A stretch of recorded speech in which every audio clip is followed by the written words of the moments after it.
Hello and welcome back to Ask the Experts. Once again, we're here with Ken Pierce, and we've got another question that has come back from our YouTube viewing audience this time. And the question is, how do I stop being afraid? Excellent question. Actually, you don't stop being afraid. Everyone's afraid. It's a normal human emotion. The trick is, how do you manage your fear? How do you manage it in a way that allows you to move forward?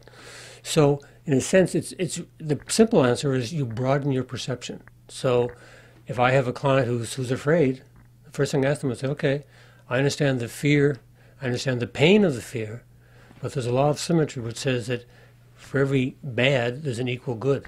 It's a law of nature, it applies to everything. So I would say to that person, which I often have in the past, I'd say, what's the benefit of being afraid?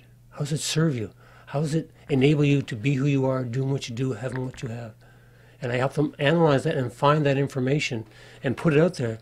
And as soon as they start doing that, they start relaxing. They start, oh yeah, okay, there is a two side. And then they start getting to manage their fear. That's the secret. Great. So once again, I just love putting Ken on the spot here. I'm, having marital problems, for instance, and I'm scared to talk to my partner or my spouse, because maybe it's a difficult situation itself, or maybe they have, something as simple as, the husband's not picking up his laundry. Sure. But they really don't want to sort of broach that subject. Now, give us a practical tip or a practical hint on sort of how we would get that started. Well, it actually reminds me of a client who I had several years ago who was in a long relationship, like 15 years, I guess it must have been. And what it was something more serious than picking up the clothes. It was actually her husband drinking. And she was kind of very, how would I say, she was very cooperative, very supportive of her husband, and he worked hard and all that stuff. And she wanted to talk to him about his drinking. And she was afraid to. She was afraid he would just get angry, or she wasn't sure he might get violent. She wasn't sure what he might do, but just leave. So I said to her, I said, okay, so I said, you're afraid to talk to him? I said, that's fine. I said, so given your own personal life history, and you're afraid to talk to your husband about something that's very important to you, how is that a benefit to you? How is that a catalyst for something that's good for you?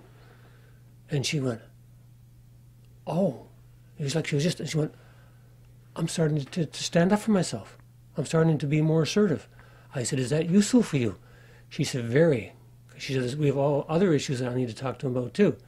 So I said, can you see that by being afraid, which means you'll be careful and you'll plan it carefully, you're actually also learning to believe in yourself and value yourself. And once she had that piece, so she was starting to feel more emotionally balanced, then she was prepared to make a plan for how she would approach her husband. Okay, great.